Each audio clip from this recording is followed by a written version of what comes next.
The long-awaited return of the king of audiobooks, the good doctor, but if he specialized in reading. It is Goody Reader here with Chapter 7, To Kill a Mockingbird, of To Kill a Mockingbird. This is right before Chapter 8, where shit hits the fan. Yeah. So let's get into it. I don't have a thumbnail planned out. Jim stayed moody and silent for a week, because his pants. As Atticus had once advised me to do, I tried to climb into Jim's skin and walk around in it. If I had gone alone to the Radley place at 2 a.m, my funeral would have been held the next afternoon. Efficient town. So, I left Jim alone and tried not to bother him. School started. The second grade was as bad as the first. So it's like a year later. Unless in Macomb County, you do first grade for like a month, and then second grade comes shortly after. Only worse. They still flash cards at you and wouldn't let you read or write. Miss Caroline's progress next door could be estimated by the frequency of her laughter. However, the usual crew had flunked the first grade again, and were helpful in keeping order. Yes, guardians of time and stupidness. I would have said the other thing, but I don't want to do that. Keeping order. The only thing good about the second grade was that this year I had to stay as late as Jim, and we usually walked home together at 3 o'clock. Jim's pissing me off, man. Later chapters, he's a bitch. One afternoon, when we were crossing the schoolyard toward home, Jim suddenly said, "There's something I didn't tell you." As this was his first complete sentence in several days, I encouraged him. About what? Also, sorry if I might stop talking. I have like a spike in my throat. I don't know what it is. It just hurts. About that night. You've never told me anything about that night, I said. Jim waved my words away as if fanning gnats. He was silent for a while.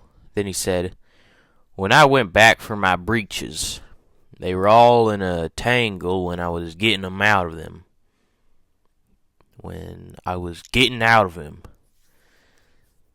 I couldn't get them loose when I went back." Jim took a deep breath. "When I went back, they were folded across the fence, ... like they were expecting me." Across cut off. "And something else." Jim's voice was flat. "Show you when we get home. They'd been sewed up. Not like a lady sewed them. Like something I tried to do. All crooked. It's almost like cut off. Somebody knew you were coming back for him." Jim shuddered. "Like somebody was reading my mind. Like somebody could tell me what I was going to do. Or like somebody could tell what I was going to do. Can't anybody tell me what I'm going to do lest they know me? Can they, Scout?" Jim's question was an appeal. I reassured him. Alright, I'm just going to cut to the next page. "Can anybody tell what you're gonna do lest they live in the house with you? And even I can't tell sometimes." We were walking past our tree. In its knothole rested a ball of gray twine. This is the tree stump that's like has like random items in it and stuff. Don't take it, Jim, I said. This is somebody's hiding place. I don't think so, Scout. Yes, it is. Somebody like Walter Cunningham comes down here every recess and hides his things. And we come along and take them away from him. Listen, let's leave it and wait a couple days. If it ain't gone, then we'll take it. Okay? Okay, you might be right, said Jim. It must be some little kid's place. Hides his things from the bigger folks. You know it's only when school's in that we found things. Yeah, I said. But we never go by here in the summertime. We went home. Next morning, the twine was where we had left it. When it was still there on the third day, Jim pocketed it. I need to get a drink of water. Oh, my throat, man. What did I eat?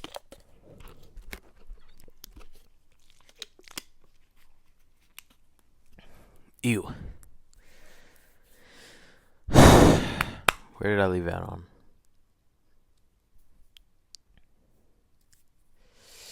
When it was still on the third day, Jim pocketed it. From then on, we considered everything we found in the knothole our property.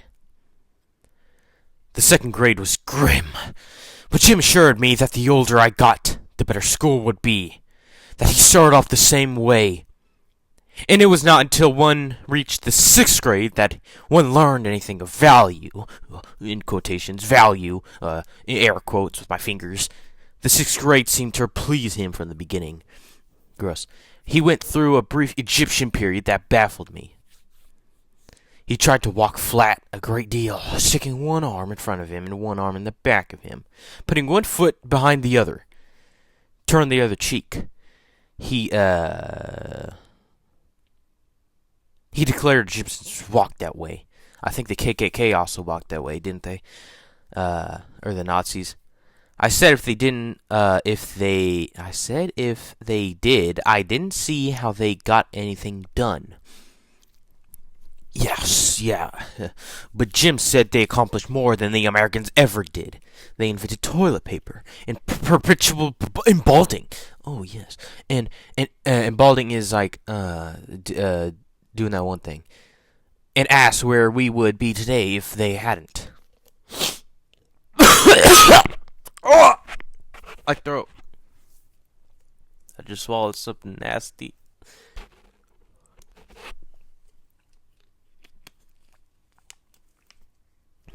Sorry, I'm not cutting any of this out. Atticus told me to delete the Okay, man. The adjective, and I'd have the facts.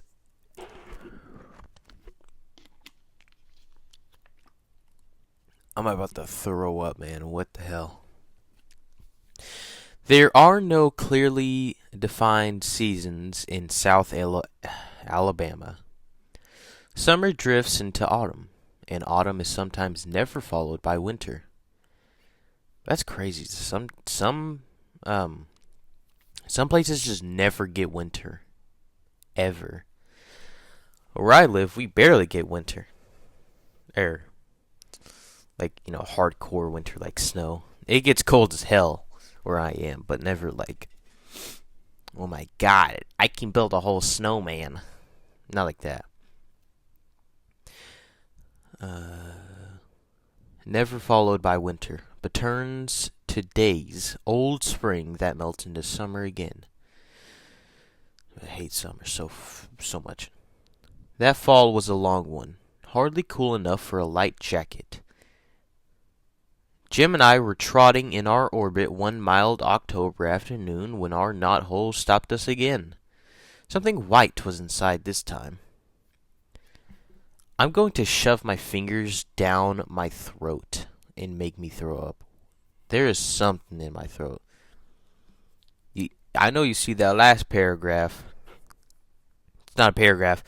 Those last two sentences, there are three or two or however many. That's when it gets. That's good when the whole gets weird. You. Jim let me do the honors. I pulled out two small images carved in soap. One was the figure of a boy. The other wore a crude dress. Before I remembered that there was no such thing as hoodooing, I shrieked and threw them down. Jim snatched them up. "What's the matter with you?" he yelled. I didn't really yell that, but I probably couldn't yell. He rubbed the figures free of red dust. "These are good," he said. I've never seen any of these good. Real tongue twister there, Buck. Thanks." He held them down to me. They were almost perfect miniature of two children. The boy had on shorts, and a shock of soapy hair fell to his eyebrows. Actually, how big do you think Jim's eyebrows are? Or not how big, like how thick? I feel like this dude would have thick ass eyebrows. Now I think of it. What am I talking about? I looked up at Jim. A point of straight brown hair kicked downwards from his part. I had never noticed it before. Jim looked from the girl doll to me. The girl doll wore bangs. So did I. "These are us," he said. "Who did 'em, you reckon? Who did we know around here who whittles?" Who do? He asked. "Mr. Avery. Mr. Avery just does like this." Mr. Avery just does like this. I mean carves. What? Mr. Avery averaged a stick of stove wood per week. He honed it down to a toothpick and chewed it. Like a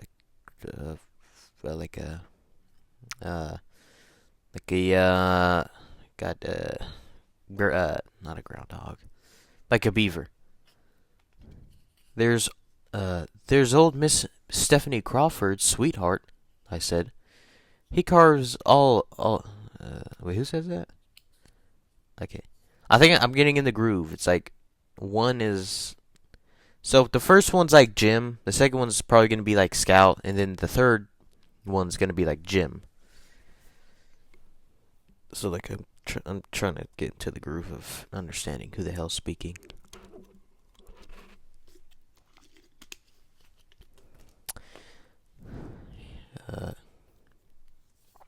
Sorry.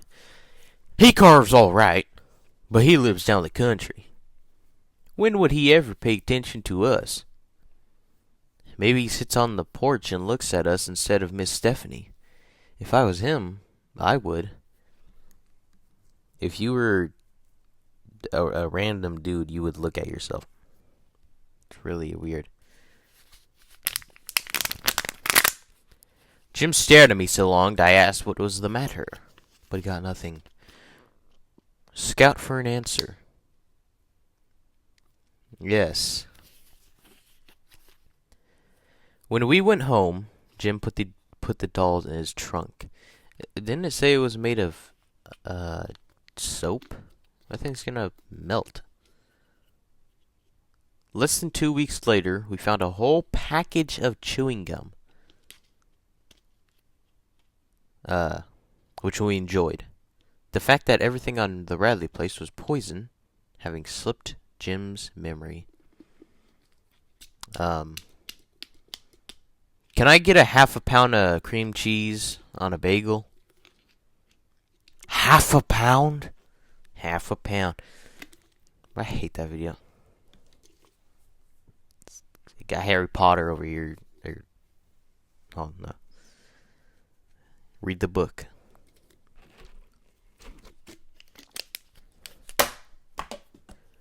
The following week, the knothole yielded a tarnished metal. Jim showed it to Atticus, who said it was a spelling medal.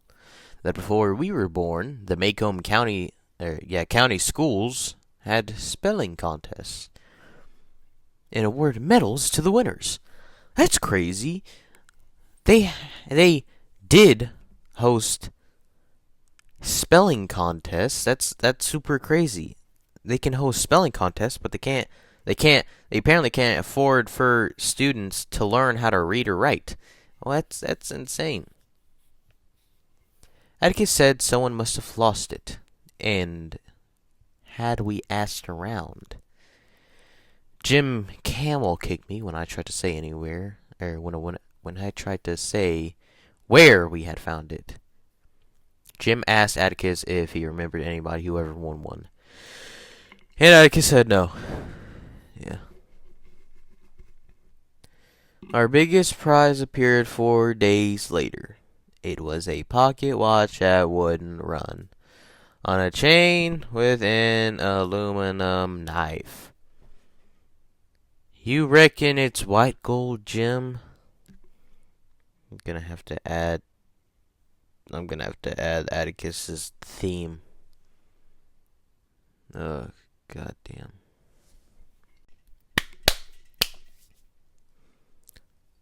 I don't have any more water. Don't know. I'll show it to Atticus. Atticus said it would probably be worth $10. Bro, I had a dream I was poor. God, that was so... It wasn't even like homeless on the streets. It was like I opened my wallet and I had like $20 and $10. And I was just like, damn, I'm poor as shit. That's crap. That was horrible, man. I'm so glad that's not real. Atticus said it would probably be worth $10. Knife, chain, and all. What did I say like that? Atticus said it would probably be worth $10. Knife, chain, and all, if it were new. Did you swap with somebody at school? He asked. Oh, no, sir. Jim pulled out his grandfather's watch that Atticus let him carry once a week if Jim were careful with it. On the days he carried the watch, Jim walked on eggs. Atticus, if it's all right with you, I'd rather have this one instead. Maybe I can fix it. When the new wore off his grandfather's watch, and carrying it became a day's burdensome task, Jim no longer felt the necessity of ascertaining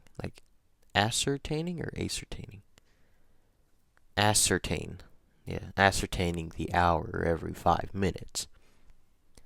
He did a fair job, only one spring and 2 tiny pieces left over, but the watch would not run. Oh, he sighed. It'll never go. Scout. Huh? You reckon we ought to write a letter to whoever's leaving us these things? That'd be right nice, Jim. We can thank 'em. What's wrong? Jim was holding his ears, shaking his head from side to side. I don't get it. I just don't get it. I don't know why. Scout, ... He looked towards the living room.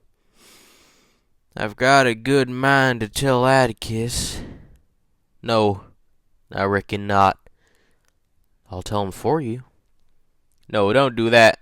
Scout. Scout! What? -2? T. He had been on the verge of telling me something all evening. His face would brighten, and he would lean toward me. Then he would change his mind. He changed it again. Oh, nothing. Here, let's write a letter. I pushed a tablet and pencil under his nose. Like an iPad? Tablet. Like an electronic device?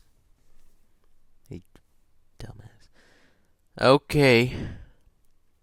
Dear Mister. ... How do you know it's a man? I bet it's Miss Maudie. Been betting that for a long time. Miss Maudie can't chew gum. Jim broke into a grin. You know, she can talk real pretty sometimes. One time I asked her to have a chew, and she said no thanks. That chewing gum cleaved her palate and rendered her speechless, said Jim carefully. Doesn't that sound nice?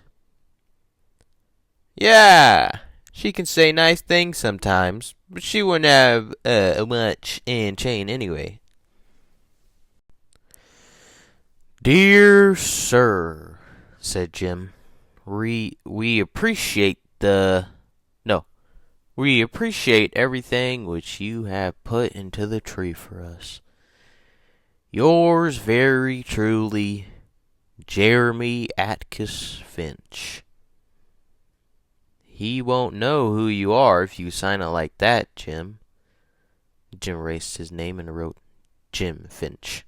I signed Jean Louise Finch, parentheses, Scout, in parentheses, beneath it. Jim put the note in an envelope. What is it? More like envelope than envelope. I think envelope sounds like funnier. Not like funnier, but like...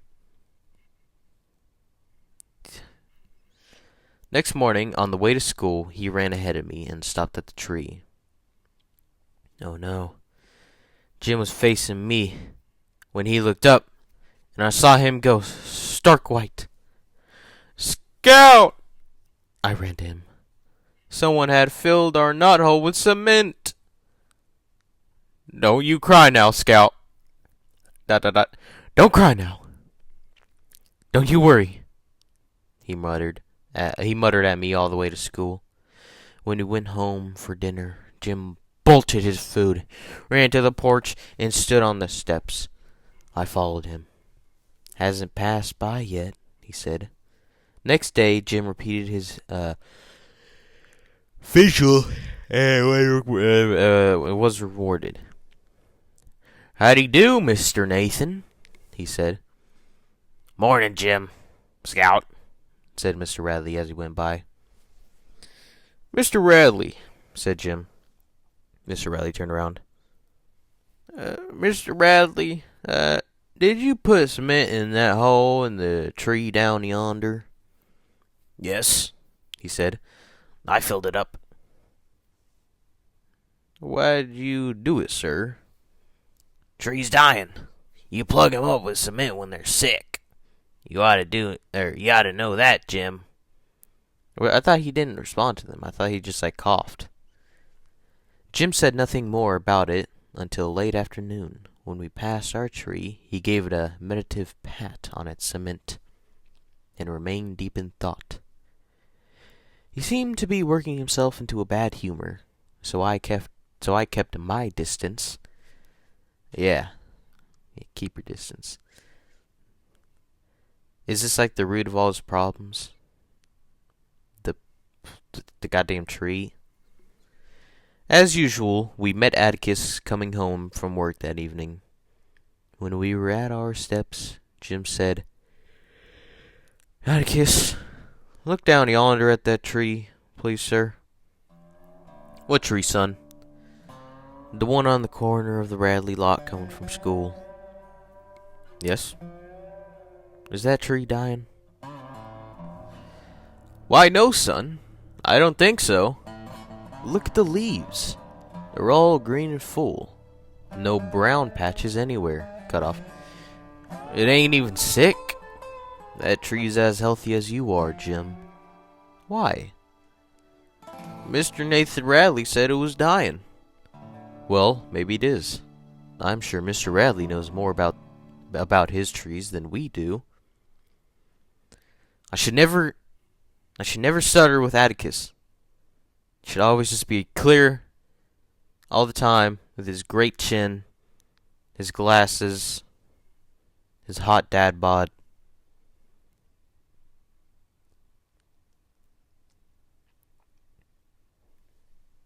Atticus left us on the porch. Jim leaned on a pillar, rubbing his shoulders against it. Do you itch, Jim? What? I asked as politely as I could. He did not answer. Come on in, Jim, I said. After a while, he stood there until nightfall, and I waited for him. When we went in the house, I saw he had been crying. His face was dirty in the right places, but I thought it odd that I had not heard him. End. My throat really hurts right now. But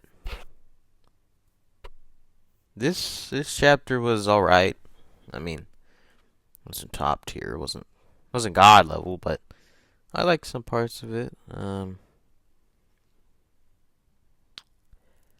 If I could take one thing away from this chapter that I liked,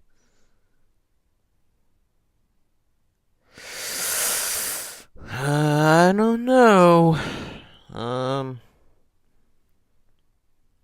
Okay, let me change that. One thing important about this chapter is, I guess, Jim's development as a character, per se. It's not like he's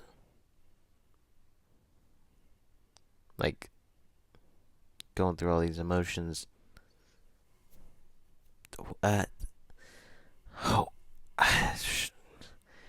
What he's going through, I cannot explain because I don't know what the hell is going on.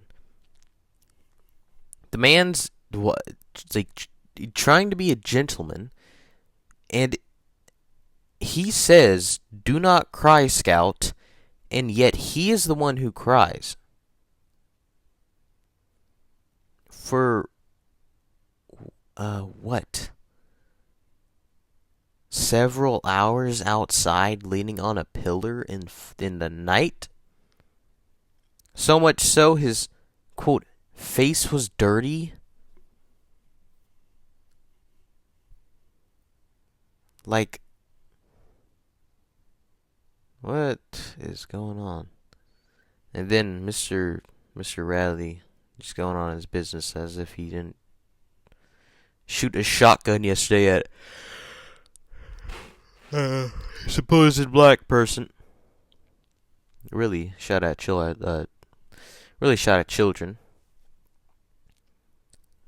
But yeah. Closing thoughts. I think it's pretty good chapter, but 8's gonna be really good.